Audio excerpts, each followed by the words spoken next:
Bienvenue à tous dans Cette Action, votre émission entièrement consacrée aux initiatives d'hommes et de femmes à travers les associations et les organisations non gouvernementales dans cette autre partie du continent.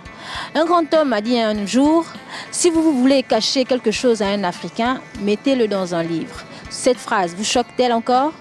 Eh bien, aux grandes dames des membres de l'ONG ASRO et de bon nombre d'observateurs, l'Africain n'aime pas lire. Et c'est à cet état de fait que cette association, cette ONG, se bat depuis 2005. De passage à Libreville, où ils organisent le concours panafricain de littérature pour le livre d'or, nous les avons rencontrés et c'est tout de suite dans Cette Action. S'inscrivant en 4e point sur la liste des domaines sur lesquels s'appuient à l'horizon 2030 les objectifs pour le développement durable, l'éducation confirme son statut prépondérant d'être au centre des préoccupations mondiales. C'est à cette ligne directrice que s'aligne l'ONG ASRO, structure sociale du groupe LAHA, dont la mission est non seulement de ramener les apprenants vers la lecture, mais aussi et surtout de rendre le livre accessible aux couches défavorisées de la population. Elle a ainsi mis en place le programme Livre pour tous, dont les projets phares sont l'édition et la réédition de manuels scolaires, la conception de kits scolaires, l'abonnement des jeunes aux romans des éditions LAHA et enfin le concours Trophée Livre d'Or. Une saison s'est écoulée depuis la première édition du concours panafricain de littérature pour le Trophée Livre d'Or organisé à Cotonou au Bénin. Le concours panafricain de littérature, c'est 8 pays africains. Des millions de lecteurs, des milliers d'établissements scolaires et universitaires, des milliers de professeurs mobilisés pour 3 lauréats récompensés dans la partie francophone du continent africain. Le Gabon, pour sa part, vient d'être introduit comme 8e participant et de toutes parts, chacun se prépare. Sur le terrain, les volontaires de l'ONG s'y déploient pour intéresser et présenter le livre de la compétition « Pourquoi moi ?» de Abdel Hakim Hamza Laleye. Fort de la réussite du cas d'espèce au Bénin, où l'ONG a obtenu le droit de réédition de certains manuels et ouvrages littéraires au programme, des démarches sont actuellement en cours dans les 13 autres pays francophones pour faire de la lecture la chose la mieux partagée par tous les apprenants de l'Afrique francophone. Ravi de vous retrouver dans la seconde partie de cette émission consacrée à l'entretien. Avec moi, M. Tanguy Degba Baoun,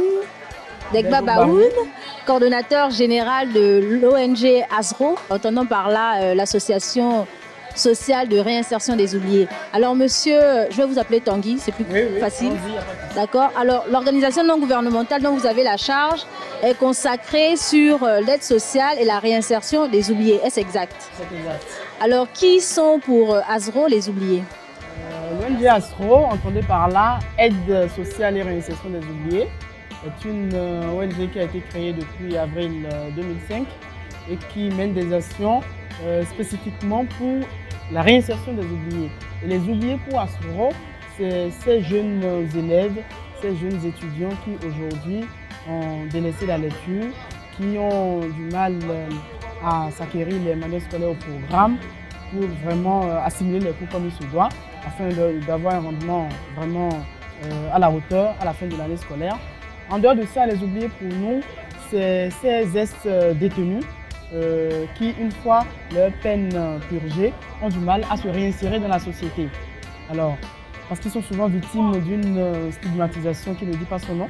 Donc, ASRO essaye par des actions, par des thématiques, à aider ces jeunes ex-détenus, bien sûr, à se réinsérer dans la société. Les oubliés pour nous également, c'est ces femmes qui sont victimes des violences conjugales, les enfants abandonnés et bien d'autres personnes, couches de la société qui ont besoin d'aide mais qui n'ont pas forcément le soutien des autorités au plus haut niveau. Parlez-nous un peu du promoteur de cette ONG, qui est-il? Alors, le promoteur de l'ONG ASRO, c'est M. Abdel Hakim Hamza Laleye, un homme de vision, un homme intègre qui a une grande vision pour toute l'Afrique.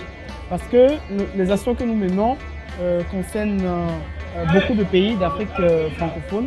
Donc c'est un homme qui a le souci de la jeunesse, qui a envie que la jeunesse puisse se prendre en charge et pouvoir relever le défi qui est le sien. Donc Abdel Hakim Hamza, je dirais, c'est un monsieur, c'est un écrivain d'ailleurs à la base, un cinéaste, un réalisateur, un producteur à la fois. Donc un homme pétri de talent qui aujourd'hui se consacre beaucoup plus à la jeunesse africaine de façon générale et en particulier celle des pays d'Afrique francophone. D'accord. Le Gabon n'est qu'une représentation de l'ONG qui est basée au Bénin. La portée panafricaine, on la sent bien. On vous retrouve également ailleurs dans la sous-région. D'accord. Alors, qu'y a-t-il de commun dans ces pays, dans le domaine dans lequel vous vous êtes engagé aujourd'hui? Voilà. Alors, avant de commencer les activités dans le domaine de la littérature dans ces différents pays, nous avons fait une petite enquête pour jauger un peu le niveau des élèves et nous avons constaté le manque cruel en ce qui concerne l'expression écrite et l'expression orale des enfants. Donc, nous nous sommes dit qu'un projet qui vise à vraiment les rassembler autour d'une même activité pourrait les aider à retourner aux diverses activités qui pourraient leur permettre vraiment de se donner correctement, que ce soit au cours et autres. Donc, ce qu'ils ont de commun, ces différents pays, c'est la langue que nous partageons, la langue de travail que nous partageons, qu'est le français, qui a déserté le forum aujourd'hui, beaucoup plus au niveau des jeunes. Vous voyez? Donc, les différents projets que nous mettons en œuvre visent non seulement à redonner le goût, mais à donner la possibilité à ces élèves, à ces étudiants, d'avoir les manuels, les bouquins qu'il faut pour faire le travail, pour étudier. Baoun, dites-moi un peu, est-ce facile pour vous, est-ce aisé plus ou moins pour vous de vous installer dans ces différents États africains? Vous savez, en toute chose, il faut toujours de la détermination. Mais pour le dire, je dirais que c'est quand même, on a quand même les entrées qu'il faut. Parce que quand je prends le cas du Gabon, nous nous sommes rapprochés non seulement du ministère des Affaires étrangères, de l'intégration africaine, je pense, le ministère de l'Éducation nationale, et le ministère de la Culture, le ministère de l'Enseignement supérieur, qui nous ont vraiment ouvert leurs portes, qui nous ont reçus avec un accueil vraiment très chaleureux, qui nous ont délivré les autorisations dont nous avons besoin pour nous rapprocher des personnes techniques comme la DAP, la direction de l'Académie provinciale, pour maintenant avoir les éléments techniques dont nous avons besoin pour aller sur le terrain afin de réaliser le projet pour lequel nous sommes là. Donc c'est vrai qu'au début, il y a souvent, parce que lorsque vous venez pour une fois, quelque part, on ne croit pas forcément à ce que vous faites. Mais avec le temps, lorsqu'on vous voit à l'œuvre, on se rend compte facilement que vous êtes sérieux et que vous êtes là vraiment pour faire quelque chose de bon et de beau.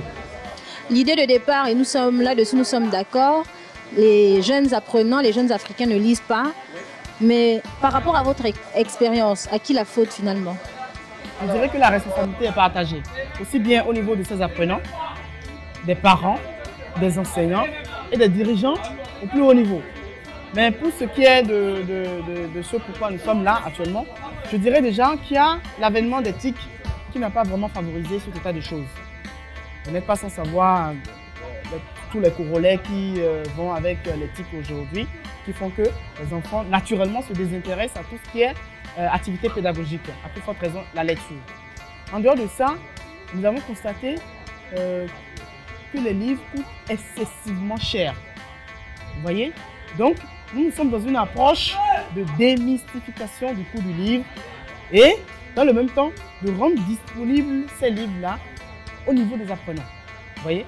Dans les manuels scolaires, au lieu de se déplacer pour aller dans les librairies, aller un peu partout, on peut, dans son établissement, retrouver les manuels scolaires au programme. On peut, dans son établissement, s'inscrire à un concours. Donc, la faute, elle est partagée au niveau des différents acteurs de la chaîne, les parents, les élèves, les dirigeants au plus haut niveau.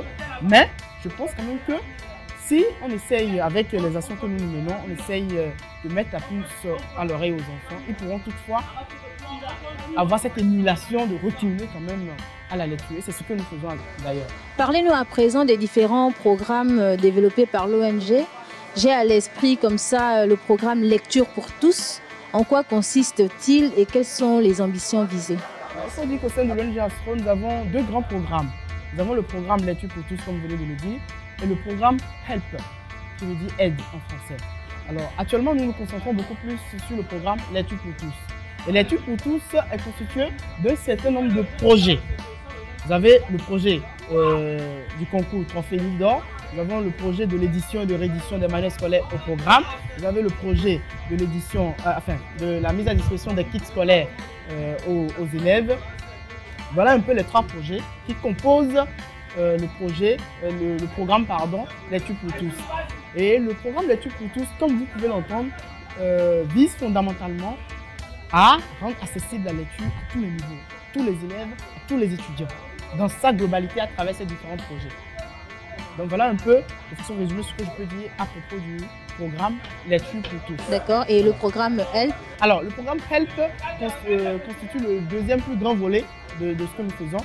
Tout à l'heure, j'ai parlé des ex-détenus que nous devons réinsérer dans la société. J'ai parlé des femmes victimes des violences conjugales. J'ai parlé des enfants abandonnés, des enfants déscolarisés que nous essayons de réinsérer dans la société à travers des petites formations. Et après, on les aide maintenant à s'insérer. Donc, le programme HELP s'occupe beaucoup plus de ce volet-là, la réinsertion de ces personnes en difficulté, mais qui toutefois ne trouvent pas forcément les appuis nécessaires depuis le haut pour les aider vraiment à se réintégrer dans la société. Avez-vous songé à travailler avec d'autres ONG de la place qui évoluent dans le même domaine d'action? Sinon, pourquoi? Il faut déjà préciser que nous sommes au Gabon depuis janvier 2016 et ce qui nous préoccupe actuellement, c'est beaucoup plus le projet Concours Trophée Livre d'Or, qui est un projet du programme Lecture pour tous. Et donc, nous nous concentrons beaucoup plus sur ce projet actuellement. Je pense que nous aurons le temps de prendre les attaches qu'il faut pour nous rapprocher de ces différentes structures qui mènent des actions dans le même domaine que nous. Pour ce que je peux déjà dire, c'est que les ministères que je viens de citer tout à l'heure nous accompagnent. Nous avons la direction de l'inspection pédagogique nationale, dont le directeur est M. Théophile Madanga, que je salue au passage, qui nous a vraiment aidé à vraiment aller sur le terrain dans le cadre de cette activité-là. Donc je pense que nous aurons le temps de prendre les attaches qu'il faut pour travailler, parce que nous avons besoin de ça. Nous avons besoin de cette synergie d'action pour vraiment atteindre facilement nos différents objectifs au sein de l'ONG ASRO. Un autre point des actions de l'ONG ASRO, le concours panafricain de littérature, le deuxième. Oui. Alors, quelles sont les missions liées à ce concours? Alors, le concours panafricain de littérature Trophée Livre d'Or reste l'activité phare de l'ONG ASRO. C'est une activité qui s'organise tous les 2 ans et qui vise à rassembler tous les jeunes apprenants et étudiants de l'Afrique francophone autour d'une même œuvre. Ils doivent lire une œuvre, répondre à un questionnaire et tout. Donc, toujours pour susciter cette envie de lire en eux. Donc, le concours Trophée Livre d'Or vise fondamentalement à redonner le goût, à susciter cette envie de lire chez nos jeunes apprenants, cette envie qui a disparu, qui n'est plus vraiment d'actualité aujourd'hui. Quelles sont les différentes phases de ce concours? Alors, le concours Trophée Livre d'Or s'organise en 4 grandes étapes. Il y a une première étape où nous demandons aux élèves et étudiants de s'inscrire à un cours forfaitaire pour avoir un exemplaire d'un roman qui coûte, par exemple dans le cas de cette deuxième édition, nous avons le roman Pourquoi moi, qui coûte normalement 5 000 francs en librairie. Et dans le cadre de cette activité, ce roman a été laissé aux apprenants à 700 francs. Vous voyez?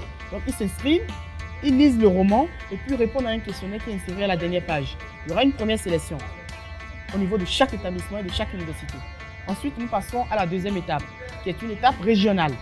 Nous regroupons les copies des meilleurs issus de chaque établissement, par région, par province, pour une deuxième correction qui sera beaucoup plus sélective. Cette deuxième correction nous permet maintenant de sélectionner les meilleurs lauréats de chaque province, de chaque région, qui doivent maintenant se retrouver à la troisième étape, la phase nationale, au niveau de chaque pays. Et au niveau de la phase nationale, nous avons 2 grandes particularités. La première, c'est que les candidats devront faire maintenant un compte rendu oral. Lors des 2 premières étapes, c'était l'écrit, mais à la troisième étape, nous allons tester l'expression orale des différents candidats. Et en dehors de ça, à la phase nationale, c'est l'œuvre d'un auteur du pays en question qui fera l'objet de la compétition. Nous sommes ici au Gabon, donc à la phase nationale de cette activité. Ce sera une œuvre gabonaise qui servira de support de compétition aux différents lauréats. Il y aura un jury qui va apprécier les différentes prestations pour nous dégager les meilleurs du Gabon. Et ce sont ces meilleurs-là maintenant, ils seront 3, un junior 6e en 3e, un senior 2e en terminale et un étudiant 1er en 3e année d'université. Ce sont ces 3 meilleurs-là avec une délégation des différents ministères qui nous accompagnent, leurs parents, leurs encadreurs, et si possible leur directeur, leur proviseur ou principal, qui doivent se rendre à Cotonou au Bénin pour la 4e étape, qui mettra les candidats gabonais, qui les mettra aux prises avec les meilleurs des 8 autres pays qui participent à cette activité-là. Le principe là-bas est le même qu'à la phase nationale. Il s'agit pour les différents candidats de faire un compte-rendu oral d'une œuvre devant un public et un jury. Et à l'issue de cette quatrième et dernière confrontation maintenant, nous retenons les meilleurs des meilleurs, les meilleurs lecteurs africains que nous dénommons les ambassadeurs de la lecture en Afrique francophone. Et ces meilleurs-là sont primés. Ils ont des ordinateurs portables, 1 million de francs CFA et plein d'autres gadgets. Ce qui est intéressant encore avec ce concours, c'est que même les derniers à Cotonou reviennent avec au moins 200 000 francs, une médaille d'or et plein de lots de consolation. Donc voilà de façon résumée les différentes étapes de cette activité. Pourquoi spécifiquement ce livre? Nous faisons un appel d'offres aux auteurs de chaque pays participant. Ils déposent l'une de leurs œuvres. Nous mettons en place une équipe composée d'inspecteurs, des cadres techniques de la littérature qui essayent de siéger et de voir le contenu des différentes œuvres afin de nous dégager maintenant une œuvre qui servira de support à la première étape de l'activité. Alors, ce qu'il faut également préciser, c'est que le concours Trophée Livre d'Or est jumelé normalement à un autre concours, le concours Trophée Plume d'Or. Parce que pour lire, il faut d'abord écrire. Nous avons envie d'encourager l'écriture, donc encourager les jeunes écrivains à écrire. Et normalement, ce sera normalement l'œuvre du meilleur écrivain de chaque pays qui devront maintenant se retrouver à Cotonou pour une confrontation normalement. C'est-à-dire dans chaque pays participant, nous retenons un écrivain avec une œuvre qui se retrouve également à Cotonou. Et il y a un comité qui essaye d'apprécier les différentes œuvres des différents auteurs venant de différents pays et nous retient une œuvre. C'est normalement cette œuvre-là qui fera l'objet de la phase scolaire de l'édition suivante du concours Trophée Livre d'Or. Mais nous n'en sommes pas encore là. Donc on se contente seulement de faire un appel d'offres. Les auteurs déposent, on essaye d'étudier et de retenir une œuvre qui sert de support pour le concours. Et donc pour cette deuxième édition, c'est le roman Pourquoi moi qui est retenu pour la compétition.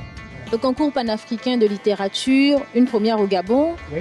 Comment est reçue cette activité?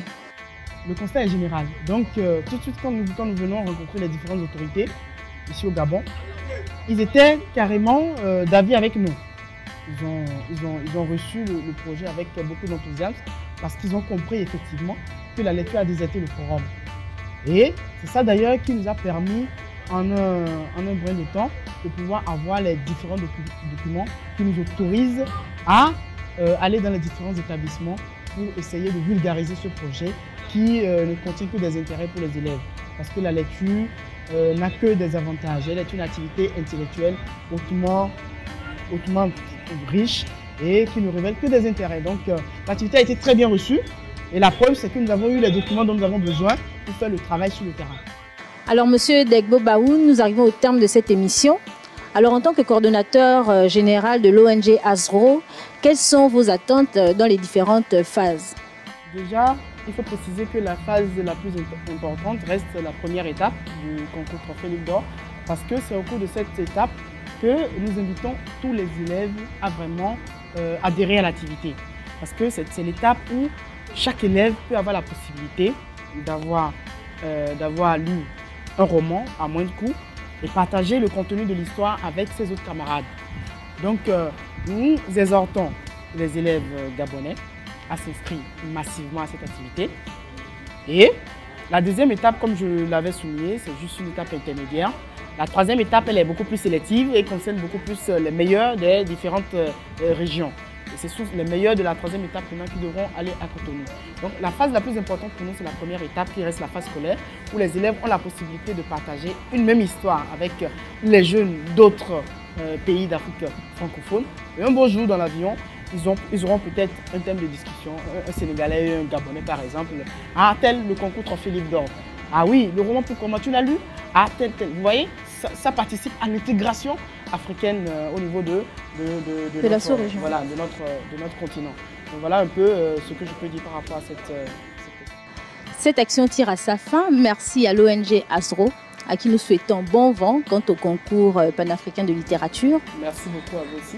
Et si vous êtes acteur d'une association ou d'une organisation non gouvernementale, n'hésitez pas à nous contacter via notre page Facebook ou notre numéro de téléphone, contact qui s'affiche en bas de votre écran.